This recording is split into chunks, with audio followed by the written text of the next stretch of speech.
Every night, for 20 years, I closed my eyes, believing I was safe in the comfort of my home. Little did I know that each sip of that tea was the beginning of a humiliation that happened right before my half-closed eyes.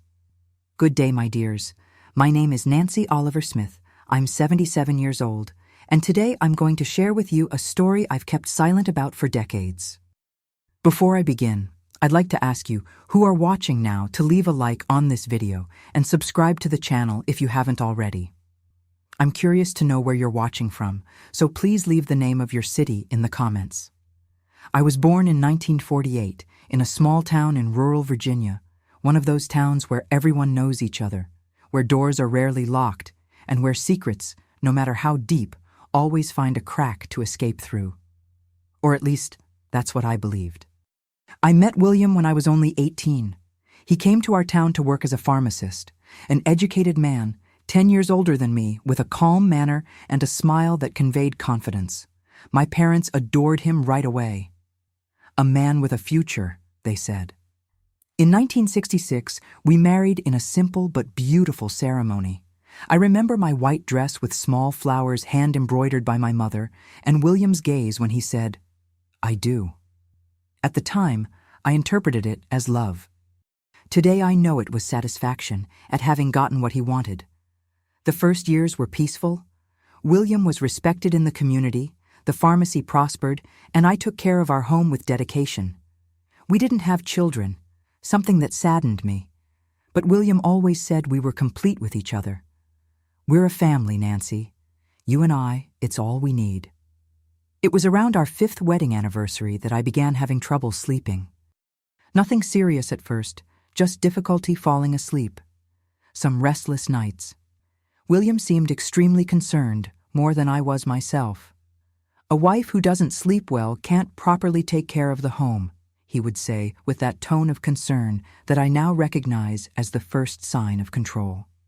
One night in April 1971, William presented what he called the perfect solution to my sleep problems.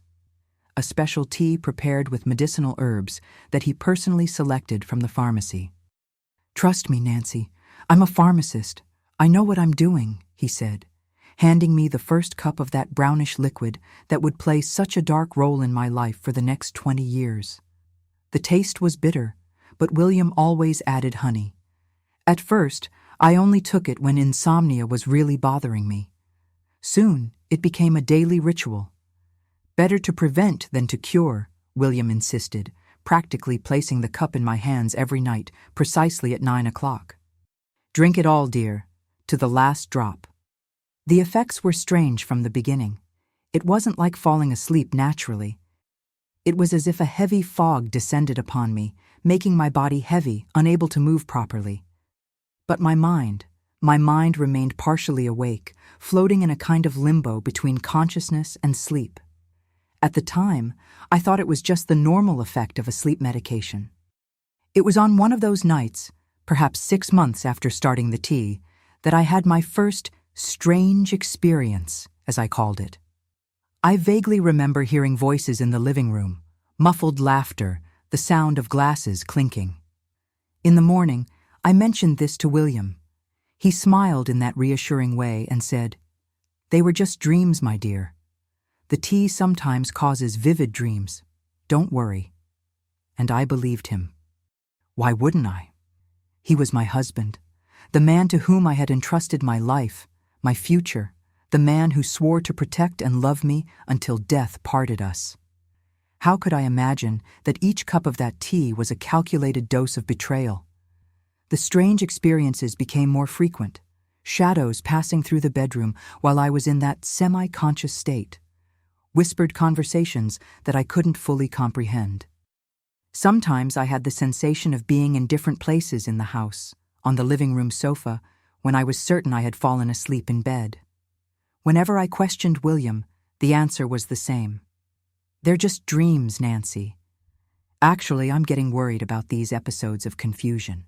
Perhaps we need to increase your tea dosage. And so, gradually, the doses increased, and with them, my ability to distinguish between reality and what William called dreams diminished. I began to doubt my own perceptions. Was I really hearing those voices? Was I really seeing lights on in the middle of the night? William began to comment with concern about my mental state when we were with friends or family.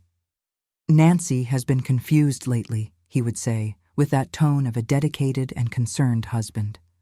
"The doctors say it could be stress, but I'm keeping an eye on her." Thus, without realizing it, I became a prisoner in my own home, in my own body. During the day, I was the same Nancy as always. I took care of the house, did the shopping, chatted with neighbors. At night, after that ritual of the cup of tea, I transformed into a kind of conscious ghost, wandering among fragments of memories that I couldn't fully piece together the following morning. It was in 1975 that I noticed the first concrete signs that something beyond my confused dreams was happening. A different perfume on the sheets, a lipstick that wasn't mine forgotten in the bathroom, lipstick marks on the collar of William's shirt.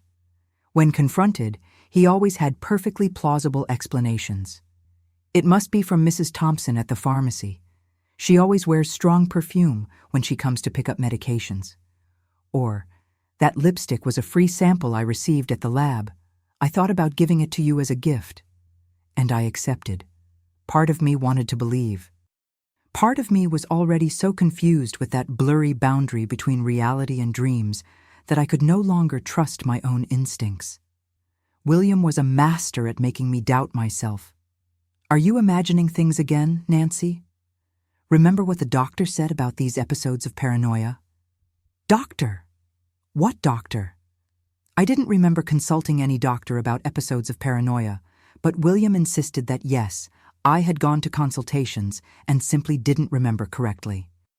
And so, another layer of doubt accumulated on my already fragile confidence in my own memories. The years passed this way, an endless cycle of foggy nights and confused mornings. I became increasingly isolated. The friends I had gradually drifted away. "William told us about your condition," they would say with pitying looks. "We don't want to overwhelm you with visits." My family, who lived in another state, received letters written by William, supposedly dictated by me, telling them how delicate my health was and that I preferred not to receive visits for now. Gradually, my world reduced to that house and the omnipresent figure of William, my husband, my caretaker, my jailer. I didn't realize it, but the chains that bound me were made of doubts, fear, and that bitter tea that I continued to faithfully drink every night. William's pharmacy thrived. He hired more employees, expanded the business, began making deliveries to neighboring towns, which justified his occasional absences during the day. At night, however, he was always at home, punctually preparing my tea.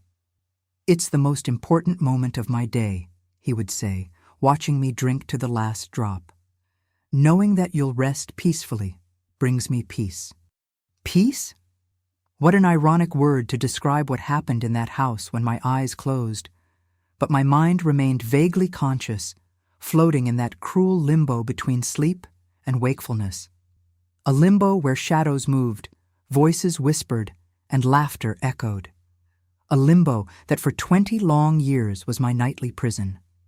If I could go back in time and say something to the young 23-year-old Nancy who accepted that first cup of tea, I would say just one thing.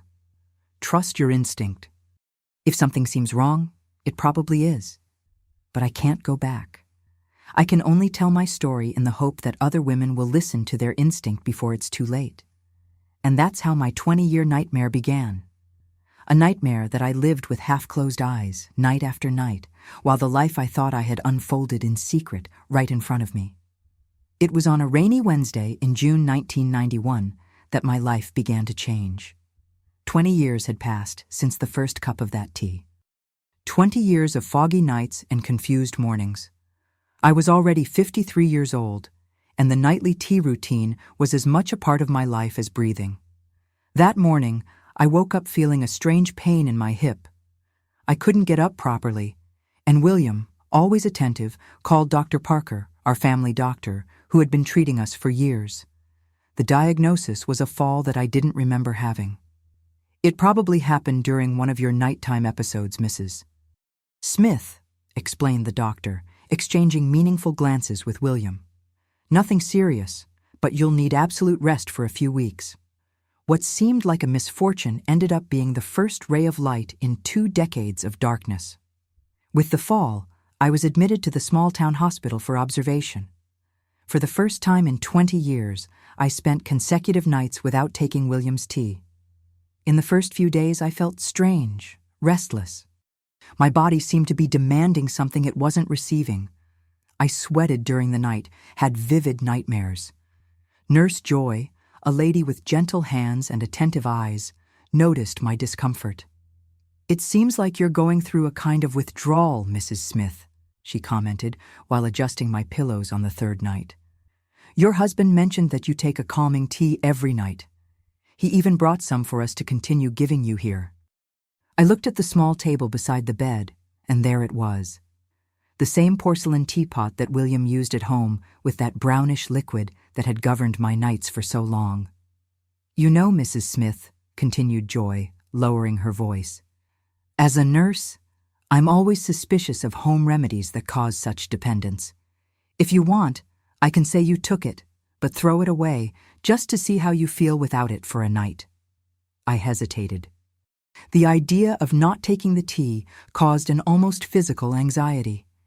What if the nightmares got worse? What if William found out? But there was something in that nurse's eyes, a genuine concern that I hadn't seen directed at me for so long. "All right," I whispered, feeling as if I were committing some sort of betrayal. That night was difficult.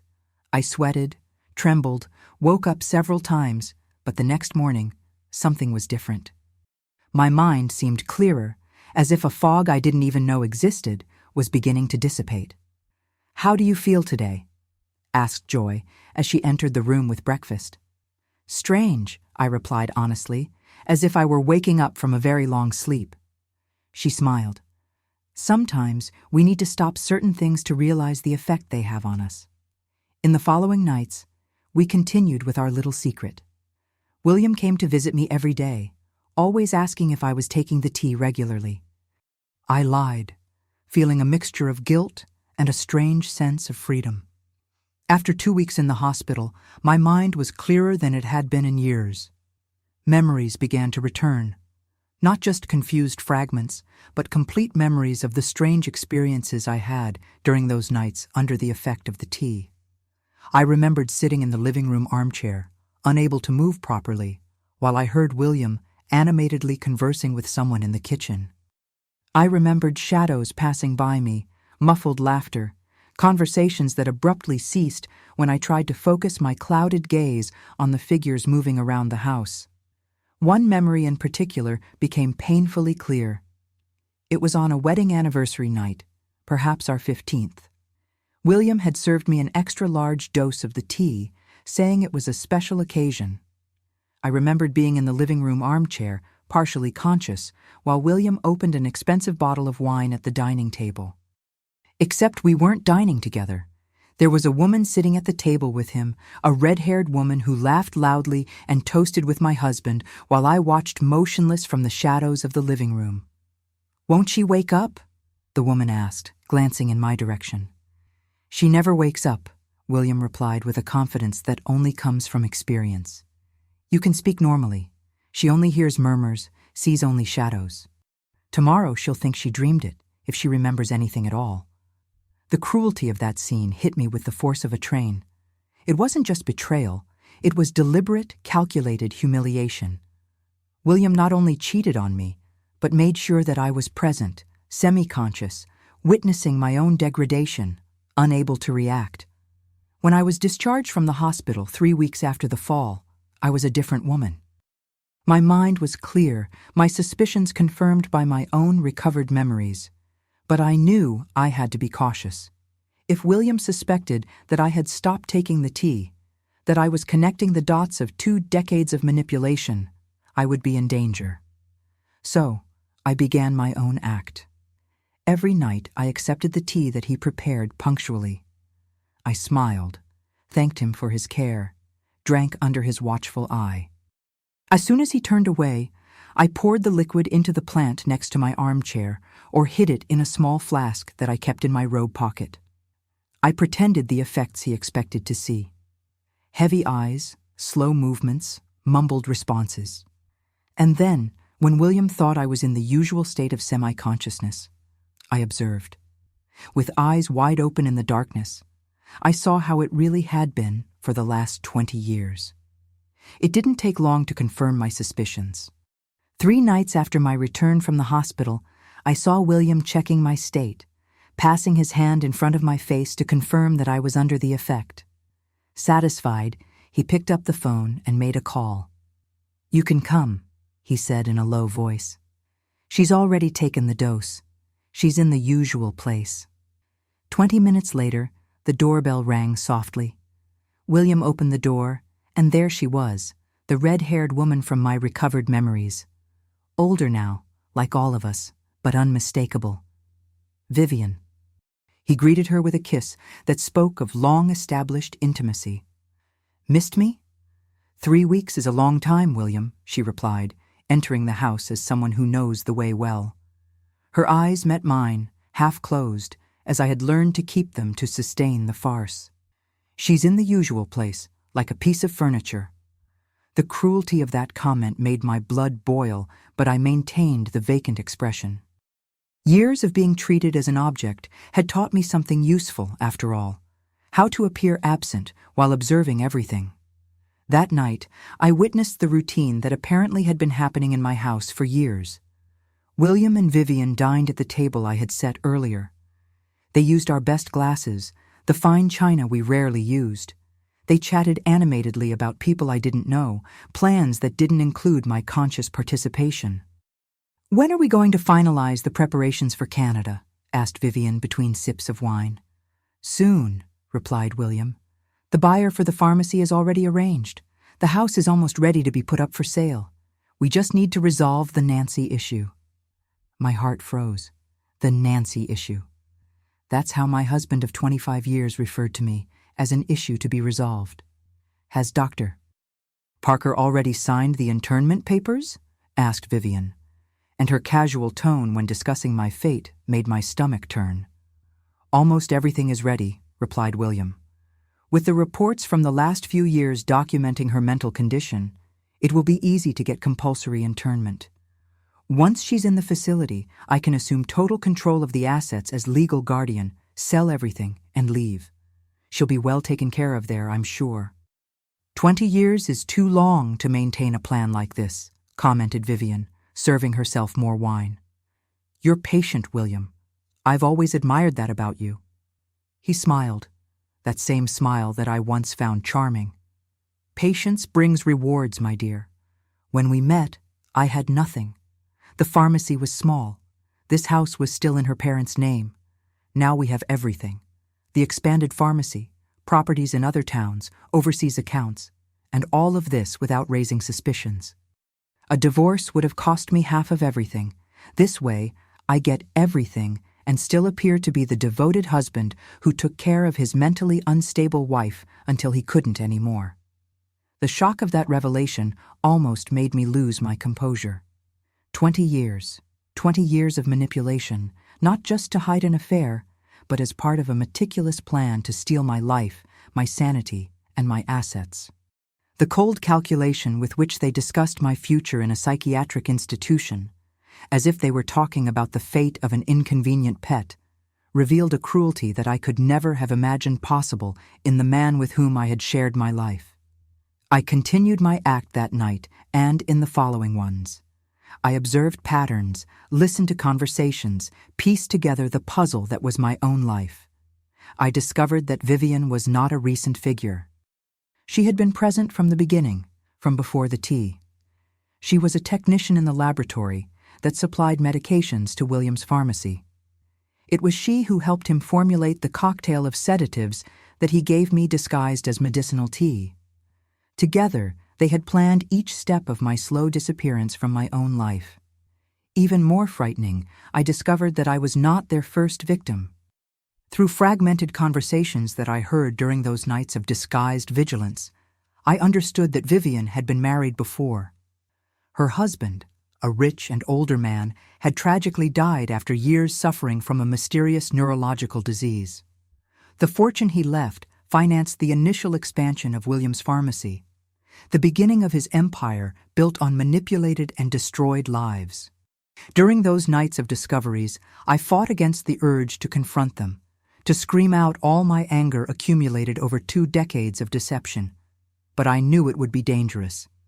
They had invested too much time in this plan to let me ruin it simply by waking up from the induced stupor.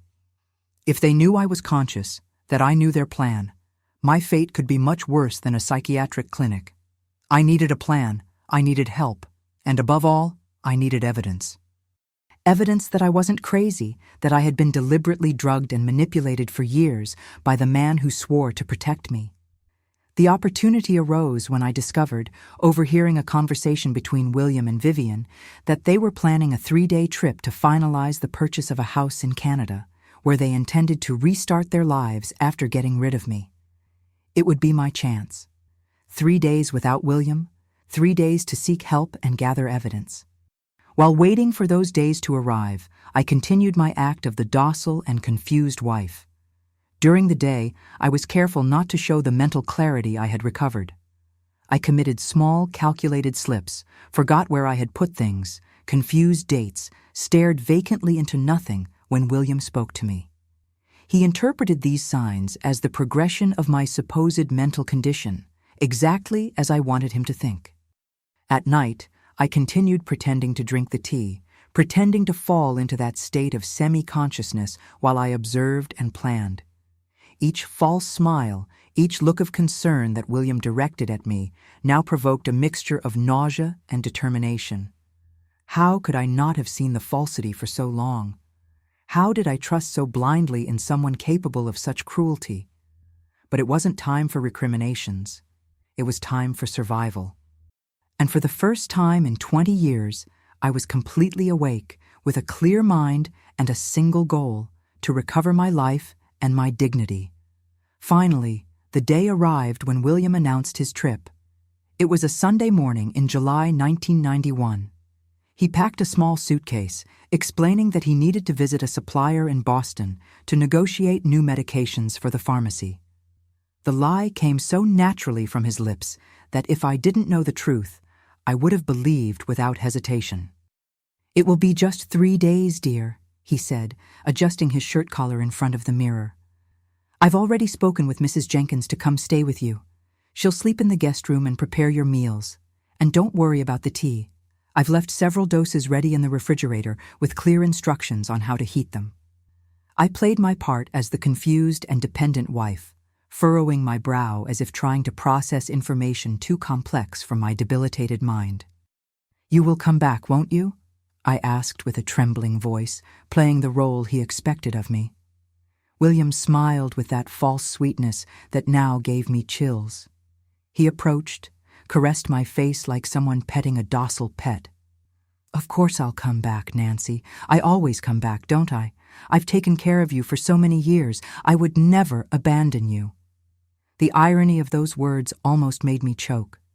He was planning exactly that, to abandon me in a psychiatric institution while fleeing to Canada with my rival and my money. But I swallowed the outrage and smiled feebly, lowering my eyes, as I had learned to do to appear submissive. After William left, Mrs. Jenkins arrived, a lady in her early 60s who occasionally helped with the house cleaning. She knew about my supposed mental condition and treated me with that irritating condescension reserved for small children or people considered incapable. "Now let's have lunch, Mrs. Smith. Your husband left everything organized for you. What a dedicated man. Not everyone is that lucky." I continued my act throughout the first day. I ate docilely, watched television with a vacant look. I took a bath under Mrs. Jenkins's discreet supervision, who stayed outside the bathroom, asking every 5 minutes if I was okay. At night, I pretended to drink the tea that she heated according to William's instructions, discreetly pouring it into the plant when she turned to put away the teapot. I dragged myself to bed as if I were under the effect of the sedative. I murmured good night and lay there, breathing deeply until I heard Mrs. Jenkins retire to the guest room. I waited another hour, counting the minutes on the digital clock beside the bed before silently getting up. This would be my first night of true freedom in 2 decades, and I would use it well. With light steps, I went to William's office at the end of the corridor. The door was locked, as expected, but in the last few weeks, I had carefully observed where he kept the key in a small box on top of the kitchen cabinet, disguised as an ornament. With the key in hand, I opened the office door and entered the command center of my own prison. I turned on only the small desk lamp to avoid drawing attention and began my search. The office was meticulously organized, reflecting William's calculating mind. Labeled drawers, colored folders, everything in its proper place. I started with the drawer marked as personal, an almost ironic designation, considering that nothing related to William was truly personal. Everything was calculated, planned. Inside, I found a red folder with my name. I opened it with trembling hands and encountered the documentation of my own life, or rather, the fiction that William had created about my life. There were medical reports dating from the first years after the beginning of the treatment with the tea, psychiatric reports signed by Dr. Parker, describing a progressive mental deterioration that never existed. Photographs of me in a semi-conscious state, clearly taken without my knowledge, catalogued by date, as if they were evidence of some macabre experiment. One document in particular caught my attention. A request for compulsory internment in a psychiatric clinic in Richmond, dated the previous week, missing only a final signature from Dr. Parker. The form described me as a patient with an advanced case of early dementia, with episodes of aggression and self-harm, incapable of taking care of myself. It was so absurdly false that it would be comical, were it not for the fact that it almost worked. My hands trembled with anger as I leafed through those documents, but I forced myself to stay calm. It wasn't time for emotions, it was time for action. Using the small photocopier that William kept in the office for pharmacy documents, I began to make copies of everything I found. Each false report, each forged document, each photograph taken without consent. Everything would be evidence of the conspiracy against me. In another drawer, I found something even more disturbing. A diary. Not my diary, although it talked about me in practically every page. It was William's diary, where he coldly documented the progress of his plan over the years. Day 348 of treatment, said an entry from 1972. Increased the dose by 5 milligrams. Nancy showed significant disorientation in the morning, with no memory of having heard Vivian in the house. Satisfactory progress. Year 5, said another entry. Dr. Parker agreed to provide the necessary reports in exchange for 15% of the pharmacy. An expensive investment, but necessary for official documentation. Year 12, further ahead. Nancy almost saw Vivian today. We need to be more careful. I increased the nightly dose and added a component to affect short-term memory. Possible side effects, but the risk is acceptable considering how much we've already invested. I photocopied page after page of that macabre diary, feeling a mixture of horror and validation. I wasn't crazy. I was never crazy. I was the victim of a meticulous conspiracy perpetrated by the man I trusted most in the world. In a folder marked Canada, I found the final confirmation of the escape plans, documents for the purchase of a house in Vancouver, airline tickets in the names of William and Vivian Smith. When did they get married? Was Smith her last name or a pseudonym for their new life? Bank transfers to overseas accounts, money that, from what I could understand from the documents, came largely from the gradual sale of properties I had inherited from my parents. While I photocopied those documents, a cruel reality formed with crystal clarity. It wasn't just my sanity that William had stolen during 20 years. It was my entire existence. My past through the manipulation of my memories, my present through chemical control over my body and mind. And now he was trying to steal my future with this internment plan. But no more. Not now that I knew, not now that I was awake. I finished making the copies and carefully organized them in a folder that I hid inside the lining of an old coat at the back of the closet. a coat that William would never notice, since for years he had even chosen my clothes. I returned the originals exactly as I had found them, attentive to every detail, so he wouldn't notice that his sanctuary had been violated. On the second day of William's absence, I maintained my pretended routine of a mentally debilitated woman, but prepared the next step of my plan. When Mrs. Jenkins went out to buy bread at the corner bakery, I made a quick call to the only person I thought could help me, my niece Jennifer, my younger sister's daughter. Jennifer was a lawyer in Richmond, and although we hadn't spoken for years, another result of the isolation imposed by William, we maintained contact through rare birthday and Christmas cards. Cards that I later realized were probably intercepted and answered by William in my name. "Hello, Jennifer, it's your Aunt Nancy," I said quickly on the phone. "Aunt Nancy, what a surprise. Uncle William finally let you use the phone?" The bitterness in her voice confirmed my suspicions. She had her doubts about my isolation. "Jennifer, listen carefully. I don't have much time. I need your help as a lawyer. I'm in danger." There was a moment of silence on the other end of the line. "Aunt, are you okay? Your voice sounds different, but firm." "I'm lucid for the first time in 20 years, dear. William has been drugging me all this time. He plans to have me permanently committed to take my assets. I have evidence, but I need legal help to use it." Another silence, longer this time. I could almost hear the gears of Jennifer's legal mind processing what she had just heard. "Where is he now?" she finally asked, her professional tone replacing the initial surprise. "He traveled for 3 days, supposedly on business, but in reality, he went to finalize the preparations to flee with his mistress. Can you come to Richmond?" "Not alone. He has a woman watching me, and I don't have access to money or documents." "I understand. I'll come to you. I'll arrive tomorrow morning. Don't do anything that might raise suspicions until then. Continue acting normally." "Thank you, Jennifer," I whispered, hearing the noise of the front door. Mrs. Jenkins was returning. "See you tomorrow."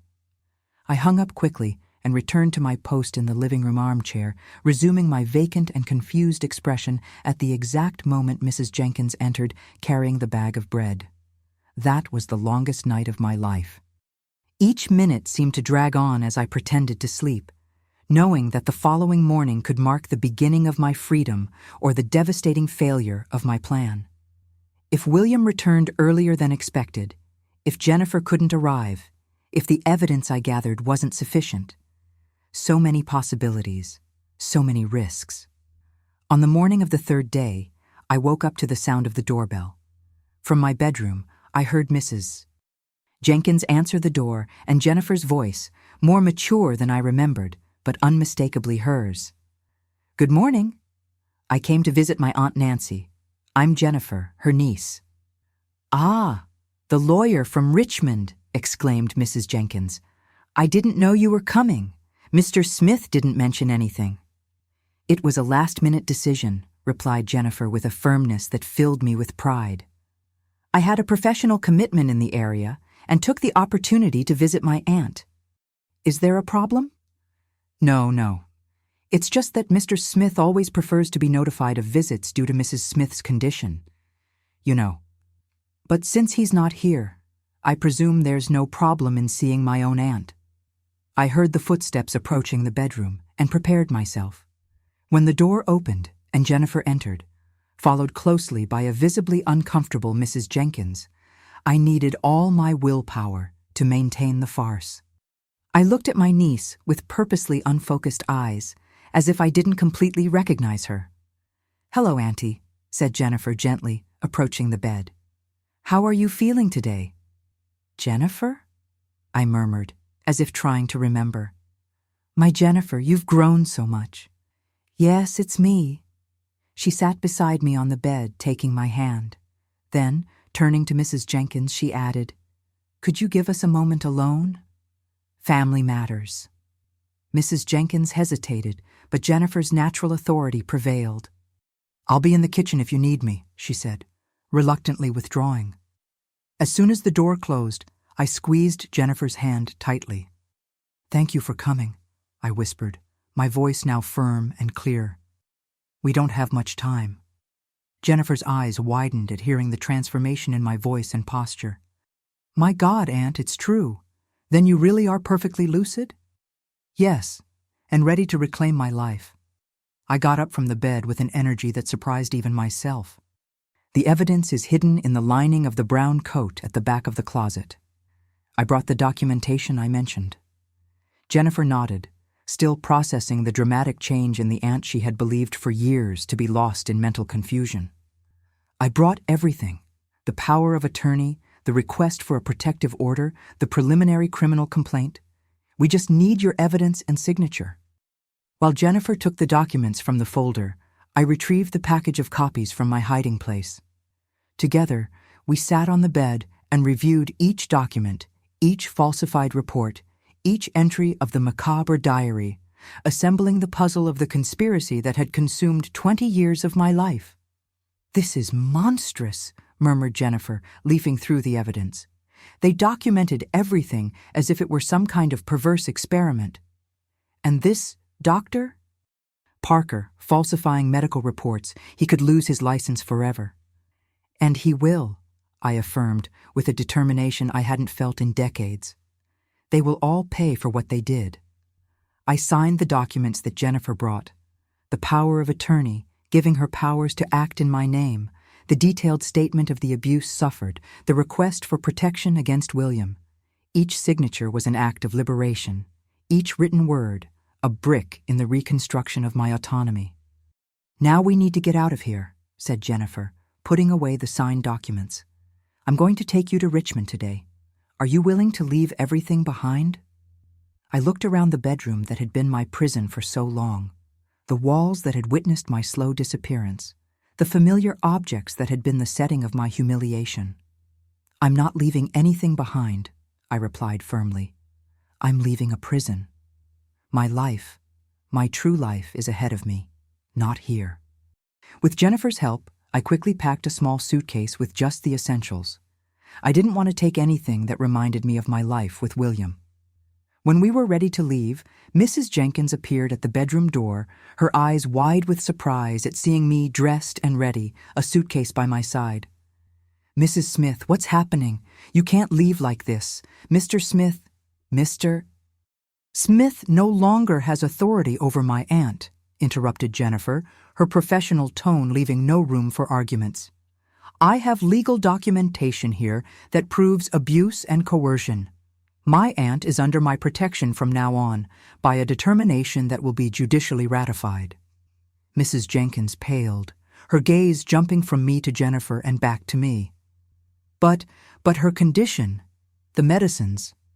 There is no condition, I replied, looking her directly in the eyes for the first time in years.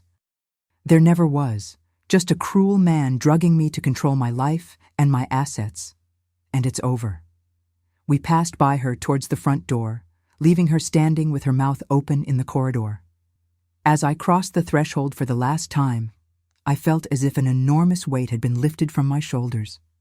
Outside, the July sun never seemed so bright, the air never so sweet. In Jennifer's car, as we moved away from that house of horrors, I allowed myself something that I hadn't fully done in 20 years. I smiled, a genuine smile, not rehearsed, not calculated to appear docile or confused. A smile of a free woman. To Richmond, then? Asked Jennifer, looking at me with a mixture of admiration and concern. To the beginning of my new life, I replied, looking forward, only forward, and to the end of theirs. The sun rose timidly on that first morning in Richmond. I woke up disoriented in the guest room of Jennifer's apartment, momentarily confused about where I was. For 20 years, I had opened my eyes to the same walls, the same window, the same ceiling. Now everything was different, everything was new, everything was mine. That first week was a whirlwind. Jennifer, with her efficiency as an experienced lawyer, put the judicial machine in motion immediately. On the same day we arrived, she presented the documents to the duty judge requesting emergency protection measures against William. The copies of the diaries, the false medical reports, the unauthorized photographs, Everything transformed into compelling evidence of 2 decades of systematic abuse. I remember sitting before a female detective at the women's unit, something that didn't even exist when I began taking that cursed tea. The detective, a middle-aged woman with kind but determined eyes, listened to my account with an attention that made me feel truly seen for the first time in years. "Mrs. Smith," she said, after I finished my narrative, "what Mr. Smith did constitutes several crimes: psychological false imprisonment, non-consensual administration of substances, psychological and financial violence, and possibly even attempted homicide, considering the risks of the medications he administered without proper medical supervision." Those words, imprisonment, crime, violence, fell upon me with the weight of truth.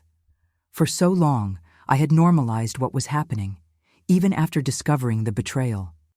Only there, sitting in that cold police station, did I truly comprehend the dimension of what I had suffered. "We're going to issue a preventive arrest warrant," continued the detective. "He won't be able to approach you or attempt contact. The pharmacy and assets will be frozen while the process runs its course." 3 days after our arrival in Richmond, I received the news. William had returned to our house and, not finding me there, contacted the police to report my disappearance. The irony was almost comical. The man who had planned to make me disappear into a psychiatric institution was now showing concern for my whereabouts. When the police informed him about the accusations against him and presented the arrest warrant, William tried to flee. He was captured at the bus station with tickets to New York and a suitcase containing almost $100,000 in cash. Vivian wasn't with him. She had disappeared, probably alerted somehow about the situation. August 1991 arrived with an avalanche of legal procedures, testimonies, hearings, medical examinations that confirmed I didn't suffer from any mental condition. Dr. Parker, confronted with the evidence of falsification of medical reports, initially tried to deny everything. When we presented the entries from William's diary mentioning the financial agreement between them, he crumbled and confessed, begging for a judicial deal in exchange for testimony against William. It was during one of these hearings that I saw William for the first time since my escape. He was sitting on the other side of the room, handcuffed, wearing a gray prisoner's uniform. Our gazes crossed for a brief instant. His, full of hatred. Mine was something more complex. It wasn't exactly anger, although it was there. It was a kind of pity mixed with absolute indifference. That man no longer had power over me. September brought the news that Vivian had been located trying to cross the border into Canada. With her, the police found various documents, including the originals of some that I had photocopied that furtive night in William's office. Her capture completed the circle of justice that I hardly dared to dream of when I called Jennifer on that desperate day. It was also in September that I faced one of the most difficult moments of that period, the detailed toxicological examination. For weeks, doctors collected samples of my hair and tissues to determine exactly which substances William had administered to me over the years. The result was shocking, even to the specialists. "Mrs. Smith," explained the forensic doctor, "we found traces of at least 7 different substances in your system at concentrations that indicate continuous use for decades. Some are common sedatives, but others are experimental and potentially dangerous. It's frankly a miracle that you didn't develop permanent damage to your liver or kidneys." "A miracle," he said. I preferred to think it was determination. My body resisted because, at some deep level, it always knew that one day my mind would free itself from that chemical prison. In October, the judge issued the preliminary sentence. William was sentenced to 12 years in prison for multiple crimes. Doctor. Parker lost his medical license and received a reduced sentence of 4 years for his cooperation. Vivian, judged separately, received 8 years. The pharmacy and all assets were returned to my name. Justice, at last. But justice is not the same as healing. William's sentence didn't erase 20 years of manipulation and abuse. The return of my assets didn't fill the lost decades. I was free, yes, but I was also disoriented in a world that had changed drastically while I remained sedated in my own living room. I remember standing in front of an ATM, completely confused about how to operate it, being surprised by the cell phones that Jennifer and her friends used naturally, being startled by the noise and speed of everything after so much time living in an artificially silenced and slow world. It was during this period that I began to see a psychologist, Dr. Helen. Unlike Dr. Parker, she was genuinely dedicated to the mental health of her patients. With her help, I began the long process of reconnecting with my own identity. "Mrs. Smith," she told me in one of our first sessions, "you've lived an experience of extremely rare and prolonged depersonalization. We need to recover not only your memories and capabilities, but also your notion of who you are." Who was I? A seemingly simple question, but devastatingly complex for someone who had spent so much time being merely an object in another person's life. Before William, I was a merchant's daughter, a promising student, a young woman with dreams. During those 20 years, I was a kind of living doll, manipulated according to others' convenience.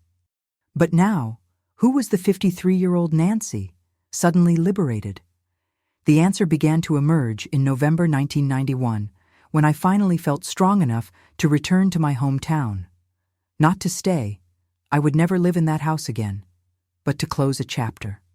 Jennifer accompanied me, protective as always. The town seemed smaller than I remembered, more worn by time.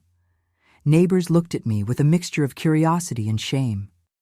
Many of them had witnessed my induced decline without questioning, accepting William's convenient narrative about my supposed mental condition.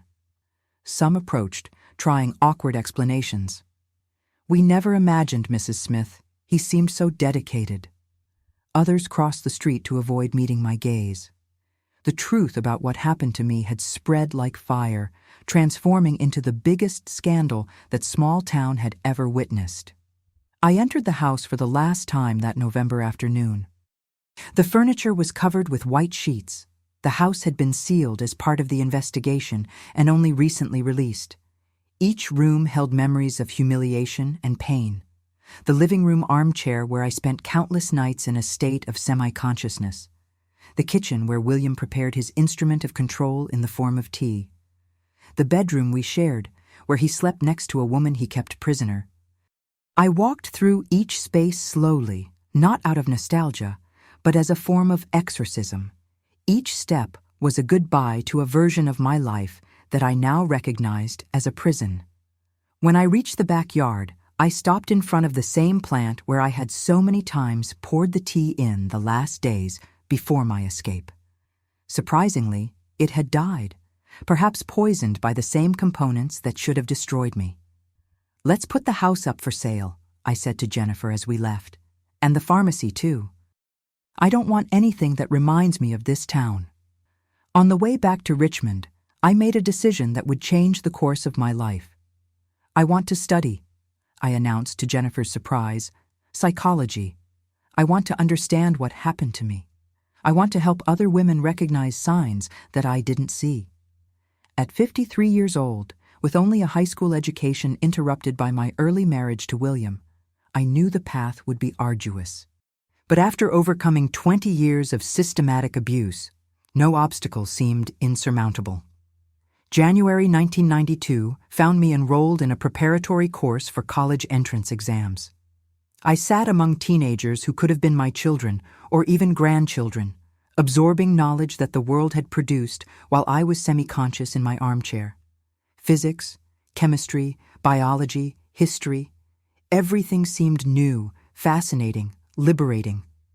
I studied with a veracity that surprised even myself. Each page turned, each concept understood was an act of rebellion against the 2 lost decades. My young colleagues initially looked at me with curiosity, then with respect, finally with admiration. The lady from the prep course, as they affectionately called me, became a kind of mascot and inspiration for the class. In July of that year, I sold the house and the pharmacy. The money, added to what we managed to recover from the accounts that William had opened overseas, guaranteed my financial independence. I bought a small apartment near the university and invested the rest with the help of a financial consultant recommended by Jennifer. December arrived with the entrance exam. I remember sitting in the examination room, hands slightly trembling, surrounded again by young people who were just beginning their lives. The essay prompt asked for a text about overcoming. I smiled internally. I had lived enough on that subject to write not just an essay, but an entire book. February 1993 brought the result. Accepted into psychology at Virginia Commonwealth University. Not in first place, but with a respectable score for someone who had been disconnected from the academic world for so long. Jennifer organized a small celebration party in her apartment. Between toasts and smiles, I felt something that I had forgotten what it was like, genuine pride in myself. University life was as challenging as it was liberating. Theories, debates, group work, everything demanded a mental and emotional presence that I was relearning to have. In the first semesters, I often wondered if I had made a mistake, if it wasn't too ambitious for a woman of my age and with my history to attempt an academic career. It was during a class on psychological trauma in the third semester that I found my true purpose. The professor was discussing cases of prolonged psychological manipulation and their effects on victims' identities. Sitting in the last row of the auditorium, I felt silent tears stream down my face as I recognized my own experience being given academic terms. After class, I approached the professor and for the first time since the beginning of college, shared my complete story with someone from the academic world. He listened in silence, occasionally taking notes. "Mrs. Smith," he said when I finished, "your experience is a unique case study on prolonged psychological abuse and chemical manipulation. Have you considered documenting your story for scientific purposes? It could help countless victims and professionals." That's how, at 55 years old, besides being a psychology student, I also became an object of study and eventually co-author of a scientific article about my own case. Chemical Imprisonment, a case study on psychological manipulation through inducing substances, was published in a respected academic journal in 1995, while I was still in the penultimate year of college. The article caught the attention of the scientific community and, more importantly, of organizations defending women's rights. I was invited to give lectures, participate in support groups, share my experience with other survivors of abuse. My story, previously a source of shame and confusion, transformed into a tool of awareness and hope. In December 1996, at 58 years old, I received my psychology degree with a specialization in trauma and recovery. In the graduation audience, besides Jennifer and some friends I had made during the course, there were 3 women who had contacted me after the publication of the article. All survivors of abusive relationships who found in my story the courage to seek help. That night, looking at my newly earned degree, I understood that the 20 years that William had tried to steal from me weren't completely lost. In some perverse and unexpected way, that terrible experience had given me a unique perspective, a deep understanding of human suffering, and the incredible capacity for recovery that we all possess. My true life wasn't in the past I lost, nor in the youth that was denied to me. It was there in the present that I built with my own hands, and in the future that was still to come. January 1997 marked the beginning of my professional career, a phrase I never imagined saying at 59 years of age. I rented a small office in a commercial building in downtown Richmond and put a discreet sign on the door. Nancy Smith, psychologist specialized in trauma and recovery. In the first month, I attended to only 3 patients. By the 6th month, my schedule was completely filled with a waiting list. My patients didn't come just because of my academic training or specialization. They came because, somehow, word had spread. That psychologist truly understands. She's been there. She survived. My story, initially documented only in academic circles, became a kind of urban legend among women seeking help to leave abusive relationships. I vividly remember my first patient, Teresa, a 40-year-old woman who had lived under the absolute control of her husband for 15 years. She entered my office with her head down, speaking in whispers, constantly apologizing for taking my time. I recognized in her the reflection of what I had been. The woman who doubts herself, who has lost the notion of her own boundaries, who believes she deserves the abuse she suffers. "How did you manage to leave?" she asked after several sessions, when we finally built enough trust to discuss my own experience. "How did you find the courage?" "It wasn't courage, Teresa," I replied honestly. "It was survival." There comes a moment when we realize that staying is more painful than the fear of leaving. Throughout that first year of practice, I attended to dozens of women like Teresa, some in situations similar to mine, others facing different forms of abuse, physical, financial, emotional. Each story was unique, but the underlying pattern was sadly familiar. People who gradually lost their autonomy, their voice, their identity. In 1998, I was invited to participate in a training program for detectives and police officers at the Women's Unit. My lectures combined technical knowledge about psychological trauma with the credibility of someone who lived the experience. Seeing those professionals taking notes while I explained the subtle signs of manipulation, the indicators of psychological abuse that so many professionals couldn't identify, gave me a sense of purpose that I had never experienced before. "If just one of you recognizes these signs in a victim seeking help," I said at the end of one of these lectures, "all the suffering I went through will have been worth it." In the same year, I received an unexpected phone call. A television producer had read my story and wanted to interview me for a documentary about domestic violence. My first instinct was to refuse. The idea of exposing my story to millions of strangers terrified me. But then I thought of all the women who might be watching, trapped in situations similar to what I lived through, not knowing there was a way out. "I accept," I replied after a long pause. "But I have one condition. I want the program to provide practical information on how to seek help, phone numbers, addresses of shelters, legal guidance. I don't just want to tell my story. I want to give tools to those who need them." The interview aired in prime time on a Sunday in September.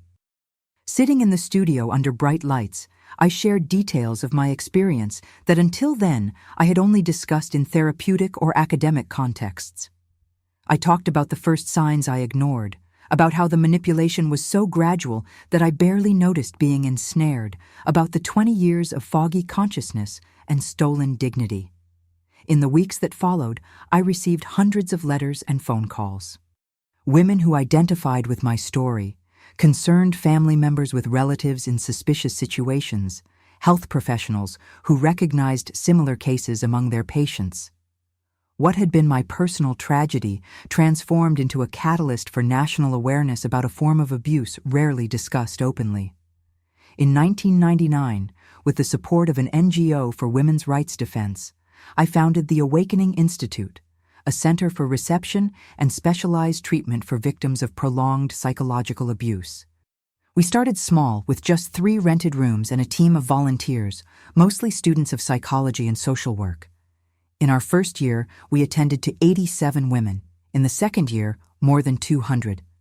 The institute grew rapidly. In 2001, we acquired our own headquarters, a spacious house donated by a businesswoman who had been a victim of abuse and identified with our cause. We expanded the services to include legal assistance, psychiatric follow-up, professional relocation workshops, and even temporary shelter for more urgent cases. In 2003, at 65 years old, I published my first book, I Woke Up After 20 Years, A Tale of Survival and Reconstruction. Part autobiography, part self-help manual, the book narrated my complete story, from dating William to founding the Institute, interspersed with practical guidance to identify and escape abusive relationships. To my surprise, the book became a national bestseller, remaining on the bestseller list for almost 6 months. The notoriety brought new opportunities and challenges. I was invited to television programs, radio interviews, lectures at universities across the country. Each public appearance was simultaneously exhausting and invigorating. Reliving my story never ceased to be painful, but seeing the impact it caused made the pain bearable, even meaningful. In 2005, I received news that deeply shook me. William had died in prison, victim of a heart attack. I received the information with a disconcerting mixture of emotions. There was no joy or satisfaction, as some might expect, nor was there forgiveness. I never reached that point. What I felt was mainly a profound relief, as if a shadow that constantly hovered in the periphery of my vision had finally dissipated. That night, I sat alone in my apartment with a cup of tea. Yes, ironically, I had reclaimed the ritual of tea for myself, now on my own terms and with my own choice of herbs. I reflected on the journey I had traveled since that July afternoon when I fled with Jennifer, the frightened 23-year-old girl who accepted the first cup of poisoned tea, the middle-aged woman who awakened to discover that 2 decades of her life had been stolen, the 67-year-old professional who now helped other women reclaim their own lives. All these versions of me coexisted, each with its scars and learnings. William had departed from this world, but his legacy of pain continued present, not just in me, but in all the other victims of men like him. My work, I realized while watching the steam rise from the cup, was far from over. In 2008, at 70 years old, I decided to reduce my hours at the clinic to dedicate myself more to the Institute and to a new project I had conceived, an educational prevention program for schools. Recognizing boundaries, building respect, brought discussions about healthy relationships, consent, and warning signs to teenagers even before they entered their first romantic relationships.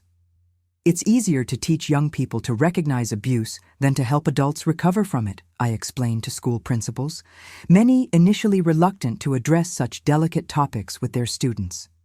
Gradually, however, doors opened. The program, initially implemented in just 3 schools in Richmond, expanded to more than 50 institutions throughout the state of Virginia in the following years. In 2012, I received a call that would once again change the course of my life. An international producer was interested in adapting my story for a film. My initial reaction was hesitation. Hollywood was known for sensationalizing real stories, and the last thing I wanted was to see my suffering transformed into cheap entertainment. After long negotiations, and with the guarantee that I would have an active voice in the script, I agreed to the project. I spent weeks in meetings with screenwriters and the director, a Brazilian filmmaker who had built an international career portraying stories of Latin American women. I insisted that the film should not be just about the horror I lived through, but mainly about the reconstruction that followed. 20 Years of Silence premiered at the Berlin Film Festival in 2014, receiving the jury prize and critical acclaim. The actress who portrayed me spent weeks with me, observing my mannerisms, listening to recordings of my lectures, absorbing not just my story, but my essence. Her performance was so authentic that, watching the film for the first time, I had moments where I seemed to be seeing myself on the screen. The film brought my story to a global audience. I received letters from women in Russia, India, South Africa, Japan, all sharing experiences terribly similar to mine, proving that psychological abuse knows no cultural or geographical boundaries. In 2015, at 77 years old, I published my second book, Beyond Awakening, Building a Society Without Silences. Less autobiographical and more focused on public policies, the book argued for the need for legal, educational, and cultural reforms to effectively combat domestic violence in all its forms. The launch coincided with my formal retirement from the clinic, although I continued actively involved with the Institute and with occasional lectures. Today, sitting here before you, sharing my story, I look back and see a path that I could never have imagined. The 20 years that William tried to steal from me didn't disappear into the void. They transformed into the fuel that propelled 3 decades of work in defense of other women. I don't consider myself a victim who survived, but a survivor who thrived. My life wasn't defined by the years of captivity, but by the freedom I conquered and what I did with it. With each woman I helped awaken from her own nightmare, I reclaimed a piece of the life that was taken from me. If you're watching me now and recognize your own situation in my story, I want you to know, you're not alone. You're not crazy. What's happening to you is real, and you deserve and can have a life beyond this. The first step is the hardest, but I promise that on the other side, there's an entire world waiting for you. For 20 years, I took sleeping medicine until I discovered what my husband did at night. But the real awakening wasn't on that morning when I finally understood what was happening. It was in each day that followed, in each choice I made to rebuild my life on my own terms. This is my story. This is my testimony. This is my legacy. And before I say goodbye, I want to ask you who are watching. If my story touched your heart, please leave a like on this video and subscribe to the channel. Share it with someone you think needs to hear this. Each view, each subscription, helps this message reach more people who might need exactly these words today. And again, I would love to know where you're watching from, so leave the name of your city in the comments. Thank you for listening. Your attention is part of my healing process, and I sincerely hope that something of what I shared today can illuminate your own path, whatever darkness you may be facing.